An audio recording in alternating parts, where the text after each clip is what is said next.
இது ஃபர்ஸ்ட் மலேசியாவின் செய்திகள் உங்களுக்காக.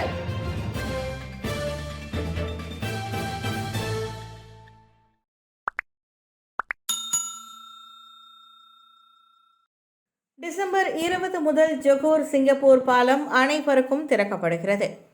டிசம்பர் 20ஆம் தேதி தொடங்கி வீட்டியல் தரைவழி பயண திட்டத்தின் கீழ் ஜொகூர் சிலாங்கூர் கேஸ்வே பாலம் மூலமாக அனைவரும் பயணிக்க முடியும். அந்த திட்டத்தின் கீழ் பயணிக்க ஒருவர் முழுமையாக தடுப்பூசி போட்டிருக்க வேண்டும். தடுப்பூசி போடாத 12 வயதுக்கு கீழ்ப்பட்ட சிறுவர்களுடன் பெற்றோர் அல்லது பாதுகாவலர்கள் உடன் பயணிக்கவும் அனுமதிக்கப்படுவர் என அனைத்துலக வாணிப தொழில்கள் அமைச்சு ஒரு அறிக்கையின் வாயிலாக தெரிவித்தது. இவ்வேளையில் பேருந்து வாயிலாக மட்டுமே சிங்கப்பூர் மலேசிய இடையிலான வீட்டியல் தரைவழி பயணத்தை மேற்கொள்ள முடியும். SOPயை மீறியவருக்கு 1000 ரிங்கிட் அபராதம் தானா? சட்டம் 342 அல்லது 1988ஆம் ஆண்டு தொற்று நோய்கள் தடுப்பு மற்றும் கட்டுப்பாடு சட்டத்தின் கீழ் செயல்பாட்டு தர விதிமுறையான SOPயை மீறும் தரப்பினருக்கு எதிராக 1000 ரிங்கிட் அபராதம் பயனற்றதாக கருதப்படுகிறது. தங்களுக்கு விதிக்கப்பட்ட செயல்பாட்டு தர விதிமுறைகளை மீறி குற்றம் புரிந்த ஏற்பாட்டாளர் அல்லது குறிப்பிட்ட நிறுவனத்திற்கு வழங்கப்பட்டிருக்கும் அதிகபட்ச அபராதம் போதுமானதல்ல என தற்காப்பு அமைச்சர் டத்தோஸ்ரீ ஹிஷாமுடின் துன் ஹுசைன் தெரிவித்தார். நாடாளுமன்றத்தில் COVID-19 தொடர்பான 3 அமைச்சர்கள் கூட்டத்திற்கு நேற்று தலைமை ஏற்ற பின்னர் செய்தியாளர்களிடம் பேசிய அவர் இவ்வாறு கூறினார். ஆகவே பொது நிகழ்ச்சிகளை ஏற்பாடு செய்பவர்கள் COVID-19 பெருந்தொற்று பரவலை கட்டுப்படுத்தும் முயற்சியில் SOPகள் மீறப்படாமல் இருப்பதை உறுதி செய்ய வேண்டும் என்றும் அவர் நினைவுறுத்தினார். கிறிஸ்துமஸ் மற்றும் தைப்பூசத்திற்கான SOPயை அரசு பரிசீலித்து வருகிறது.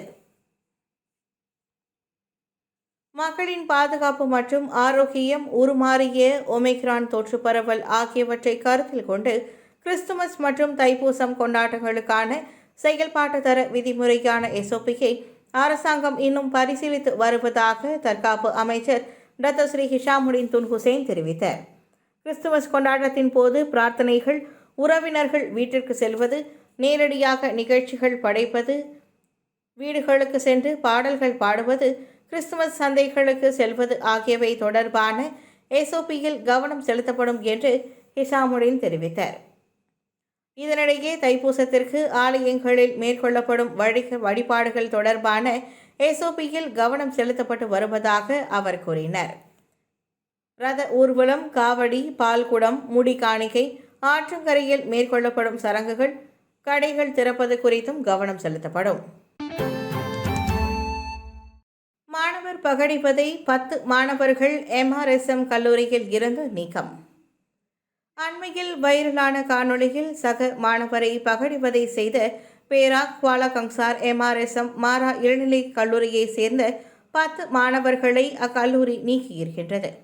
சம்பந்தப்பட்ட மாணவர்களுக்கு ஒரு படிப்பினையாக அமைவதோடு இதுபோன்ற பகடிவதை சம்பவங்கள் இனியும் நிகழாமல் இருக்க அந்த தண்டனை உறுதி செய்யும் என மாரா தலைமை இயக்குனர் அசார் அப்துல் மனாஃப் தெரிவித்தார். சுகாதார சுற்றுலாத்துறையில் நேரடி வருமானம் பெற அரசாங்கம் இலக்கு. 2021 தொடங்கி 2025ஆம் ஆண்டு வரையிலான சுகாதார சுற்றுலா தொழில்துறை செயல் திட்டத்தின் கீழ் சுகாதார சுற்றுலாத்துறைக்கு அடுத்த ஆண்டு 80 கோடி ரிங்கிட்டும் 2025ஆம் ஆண்டில் 170 கோடி ரிங்கிட்டும் நேரடி வருமானத்தை பெறுவதற்கு அரசாங்கம் இலக்கு கொண்டுள்ளது. COVID-19 பெருந்தொற்றின் காரணமாக 2020ஆம் ஆண்டு முதல் நேற்று வரையிலும் சுகாதார சுற்றுலாத்துறை அனைத்து உலக எல்லையின் வாயில்களும் மூடப்பட்டதன் காரணமாக கணிசமான இழப்பை பதிவு செய்துள்ளதோடு அதன் நேரடி வருமானம் 220 கோடி ரிங்கிட்டாக குறைந்திருக்கின்றது. மலேசியாவை ஆசிய பசிபிக் வட்டாரத்தில் பாதுகாப்பான மற்றும் நம்பகமான இடமாக வலுப்படுத்த அரசாங்கம் கடுமையான முயற்சியையும் மேற்கொண்டு வருகிறது என்று சுகாதார துணை அமைச்சர் டாக்டர் அஸ்மின் கசாலி தெரிவித்தார்.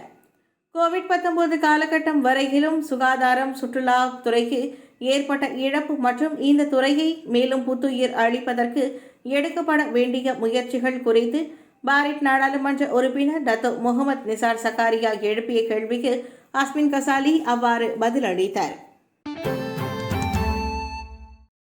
பிரதமர் அறிவித்த 250 லட்சம் ரிங்கிட் நிதி எய்ம்ஸ் சீரமைப்புக்கு பயன்படுத்தப்படும்.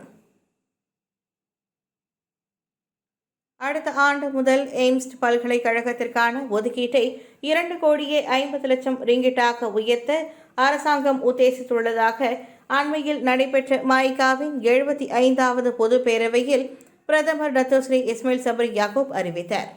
பிரதமரால் அறிவிக்கப்பட்டுள்ள இந்த நிதி எய்ம்ஸ் பல்கலைக்கழகத்தின் சீரமைப்பு பணிகளுக்காக பயன்படுத்தப்படும் என்று மாய்கா தலைவர் தான்ஸ்ரீ எஸ். விக்னேஸ்வரன் தெரிவித்தார்.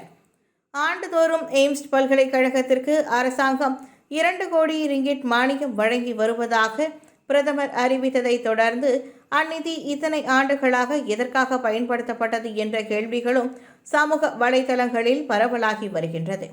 மேலும் இந்நிதி குறித்து மாய்கா இதுவரையில் எந்த ஒரு வெளிப்படையான அறிக்கையையும் வெளியிட்டதில்லை என்றும் வினவப்பட்டது. முன்னாள் பிரதமர் தான்ஸ்ரீ முஹிதீன் யாசின் காலகட்டம் தொடங்கி மாய்காவின் பரிந்துரையின் பேரில் வழங்கப்பட்டு வந்த அந்த 2 கோடி ரிங்கிட் நிதி மாணவர்களுக்கு உபகார சம்பளம் வழங்குவதற்காக கேட்கப்படவில்லை. மாறாக கட்டப்பட்ட காலம் முதல் பழுது பார்க்கப்படாத பல்கலைக்கழகத்தின் சில சீரமைப்பு பணிகளுக்காகவே இந்நிதியை மாய்கா விண்ணப்பித்திருந்ததாக தான்ஸ்ரீ விக்னேஸ்வரன் தெரிவித்தார். மாற்றுத்திறனாளிகளுக்கான சொக்சோவின் வேலை வாய்ப்பு கண்காட்சி. சொக்சோ சமூக நல பாதுகாப்பு முதல் முறையாக நேற்று கோலாலம்பூர் உலக மாநாட்டு மையத்தில் மாற்றுத்திறனாளிகளுக்காக வேலைவாய்ப்பு கண்காட்சியை நடத்தியுள்ளது. நேற்று ஒரு நாள் நடைபெற்ற அந்த வேலைவாய்ப்பு கண்காட்சியில் வேலை தொடர்பான ஆலோசக சேவை, மை ஃபியூச்சர் ஜாப்ஸ் அகப்பக்கத்தில் பதிவு செய்வது போன்ற சேவையுடன் நேர்முக தேர்வும் நடத்தப்படுவதாக மனிதவள அமைச்சர் டத்தோஸ்ரீ எம். சரவணன் தெரிவித்தார். 16 முதலாளிகள் பங்கேற்கும் அந்த வேலைவாய்ப்பு கண்காட்சியில் 2000 வேலைவாய்ப்புகள் ஏற்படுத்தப்பட்டுள்ளன. இவ்வேளையில் அந்த வேலைவாய்ப்பு கண்காட்சியை தொடக்கி வைத்து பேசிய அமைச்சர், மாற்றுத்திறனாளிகளை வேலைக்கு அமர்த்திய முதலாளிகள் இவ்வாண்டுடன் முடிவுறும் பெமுலி திட்டத்தின் கீழ் 6 மாத காலத்திற்கு 36,000 ரிங்கிட் வரை ஊக்குவிப்பு தொகையை பெற தகுதி பெற்றிருப்பதை அவர் சுட்டிக்காட்டினார். சாப்ஸ்டிக்ஸ் தொடர்பான டாக்டர் மகாதீர் கருத்து மிகைப்படுத்தப்பட்டது. சாப்ஸ்டிக்ஸ் தொடர்பான டாக்டர் மகாதீர் வெளியிட்டுள்ள கருத்தை பெஜ்வாங் கட்சி தற்காத்துள்ளது. அவரது கருத்துக்கு பின்னால் இருக்கும் சூழலை புரிந்து கொள்ளாமல் அந்த விவகாரம் மிகைப்படுத்தப்பட்டுள்ளதாக பெஜ்வாங் கட்சியின் தகவல் பிரிவு தலைவருமான உல்யா அக்குமனா ஹுசார்முலின் தெரிவித்தார். புதிய மலேசியாவுக்கு தொடரும் சவால்கள் என்ற தலைப்பில் மகாதீர் எழுதிய புதிய புத்தகத்தின் வெளியீட்டு விழாவில் கலந்து கொண்ட போது எழுப்பப்பட்ட கேள்விக்கு டாக்டர் மகாதீர் வழங்கிய பதில் சர்ச்சையானது. சீனர்கள் உணவுகளை சாப்ஸ்டிக்ஸ் மூலமாக உட்கொள்கின்றனர். அவர்கள் கைகளில் உண்பதில்லை. மலேசிய பாணியில் உணவு உட்கொள்ளும் முறையை பின்பற்றுவதில்லை. சீனாவின் அடையாளத்தை விட்டுக் கொடுக்காமல் அவர்கள் சாப்ஸ்டிக்ஸ் பயன்படுத்துகின்றனர் என டாக்டர் மகாதீர் கூறியிருந்தார். உண்மையில் ஒரு பாரம்பரியத்தை விட்டுக் கொடுக்காமல் இருப்பதால் நாட்டின் ஒருமைப்பாட்டிற்கு பாதிப்பாக இருக்கும் தோற்றத்தில் டாக்டர் மகாதீரின் அந்த கூற்று இருப்பதாக பலர் சாடினர். சீனர்கள் சாப்ஸ்டிக்ஸ் மூலம் உணவு உட்கொள்வது, இந்தியர்கள் வாழை இலையில் உணவு உட்கொள்வது நீண்டகால பாரம்பரியமாகும்.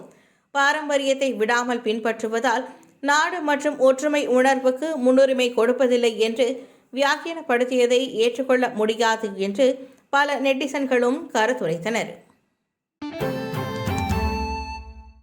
பங்கு பரிவர்த்தனையில் இடம்பெற்ற நிறுவனத்தில் MICC தலைவருக்கு 20 லட்சம் பங்குகளா? சுங்கைபுலோ MP சிவராசா. MICCயின் தலைவர் அசாம் பாக்கி பங்கு பரிவர்த்தனை பட்டியலில் இடம்பெற்றுள்ள நிறுவனத்தில் 20 லட்சம் பங்குகளை வைத்திருப்பது தொடர்பில் மக்களவையில் விவாதிக்கப்பட வேண்டும் என கோரிக்கை விடுத்து பக்கத்தான் ஹரப்பான் சுங்கைபுலோ நாடாளுமன்ற உறுப்பினர் சிவராசா அவசர தீர்மானத்தை தாக்கல் செய்தார். 2015 மற்றும் 2016 ஆண்டில் MICCயின் இயக்குநராக அசாம் பாக்கி இருந்துள்ளார். அவர் 2015 ஆண்டு ஏப்ரல் 30 வரை ஒரு நிறுவனத்தில் 9,30,000 பங்குகளுக்கு உரிமையாளராக இருந்துள்ளார் என தமக்கு தெரிவிக்கப்பட்டிருப்பதாக சிவராசா வெளியிட்டுள்ள அறிக்கையில் தெரிவித்தார். 2016 ஆண்டு மார்ச் 31 வரை அவர் மேலும் 10,29,000 பங்குகளையும் ஒரு நிறுவனத்தில் கொண்டிருந்ததாகவும் சிவராசா தெரிவித்தார். அதோடு 2016ஆம் ஆண்டு மார்ச் 21ஆம் தேதி மற்றொரு நிறுவனத்தில் 21,56,000 வாரண்டையும் அசாம்பாக்கி கொண்டிருந்ததாக சிவராசா சுட்டிக்காட்டினார். சிலாங்கூர் மெந்திரி பெசார் தனித்திருக்கிறார். மனைவி பிள்ளைகளுக்கு கோவிட் தொற்று. சிலாங்கூர் மெந்திரி பெசார் டத்தோஸ்ரீ அமீருடின் ஷாரியின் மனைவிக்கும் அவரது 2 மகள்களுக்கும் கோவிட் தொற்று உறுதிப்படுத்தப்பட்டுள்ளது. அதையடுத்து அமீருடின் ஷாரி தன்னை தனிமைப்படுத்திக் கொண்டுள்ளார். இவ்வேளையில் தொடக்க கோவிட் பரிசோதனையில் தமக்கு வைரஸ் தொற்று கண்டிருக்கவில்லை என தெரிய வந்திருப்பதாக அவர் கூறினார். வைரல் சண்டை காணொளி தனிநபர்களை போலீஸ் தேடுகிறது. தலைநகர் செத்தாபாக் வைராஜியா அடுக்குமாடி குடியிருப்பு பகுதியில் பதிவு செய்யப்பட்டதாக நம்பப்படும் 3 உட்படுத்திய சண்டை காட்சி அடக்கிய காணொளி தொடர்பில் போலீசார் சிலரை தேடி வருகின்றனர். வீட்டை புதுப்பிக்கும் பணிகள் தொடர்பில் மனநிறைவு கொள்ளாததால் நபர் ஒருவரை இருவர் தாக்குவதை சம்பந்தப்பட்ட 2 நிமிடம் 10 வினாடிகள் கொண்ட காணொளியில் காண முடிகிறது. அந்த சம்பவம் தொடர்பில் போலீஸ் விசாரிப்பதாக வங்சா மாஜு மாவட்ட போலீஸ் தலைவர் அஷாரி அபுசமா தெரிவித்தார். சட்டமன்ற கூட்டத்திற்கு உரித்த கோழியுடன் வந்த சட்டமன்ற உறுப்பினர்.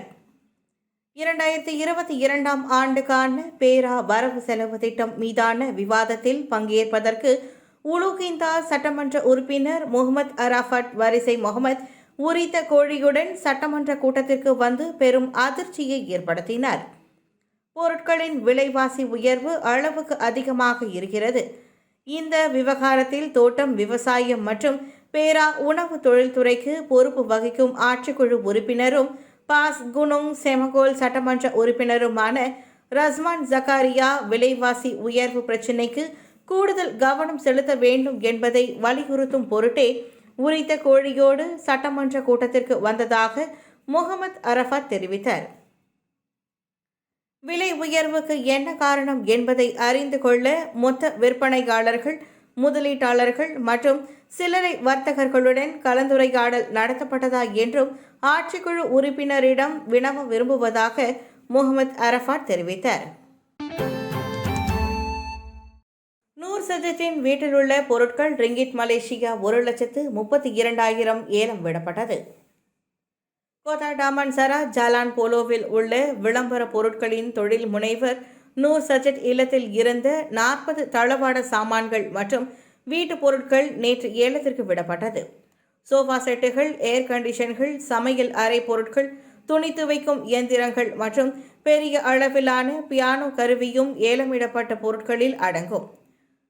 முகமது சஜத் கமாருல் ஜமான் என்ற இயற்பெயரை கொண்ட நூர் சஜத்தின் இல்லத்தில் உள்ள பொருட்களை பறிமுதல் செய்யும்படி ஷாலாம் உயர்நீதிமன்றம் உத்தரவிட்டதை தொடர்ந்து அவரது வீட்டில் இருந்த பொருட்கள் நேற்று ஏலமிடப்பட்டன. நேற்று காலை 11 மணி அளவில் ஏலம் தொடங்கியது. எண்மர் அந்த ஏலத்தில் பங்கேற்றனர். 77,650 ரிங்கிட் தொடக்க விலையில் ஏலம் நிர்ணயிக்கப்பட்டது. ஏலத்தில் கலந்து கொண்ட ஒருவரை அனைத்து பொருட்களும் 1,32,000 ரிங்கிட்டிற்கு ஏலம் எடுத்தனர் என NHA வழக்கறிஞர் நிறுவனத்தின் வழக்கறிஞர் ஜெதி ஜுல்கிஃப்லி தெரிவித்தார். சிம்பாங் புலாய் கேமரன் மலை சாலை வெள்ளிக்கிழமை திறக்கப்படும். 2 உயிரிழந்த மண் சரிவு சம்பவத்தை அடுத்து மூடப்பட்ட சிம்பாங் புலாய் கேமரன் மலை சாலை வரும் வெள்ளிக்கிழமை முழுமையாக அனைத்து வாகனங்களுக்கும் திறக்கப்படும். சம்பந்தப்பட்ட சாலை பகுதியில் குத்தகை நிறுவனம் மேற்கொண்டிருக்கும் துப்புரவு பணிகளும் கால்வாயை அமைக்கும் பணிகளும் இறுதி கட்டத்தில் இருப்பதாக பேரா மாநில ஆட்சிக்குழு உறுப்பினர் டத்து முகமது ஜல்காஃப்ரி ஹருன் தெரிவித்தார்.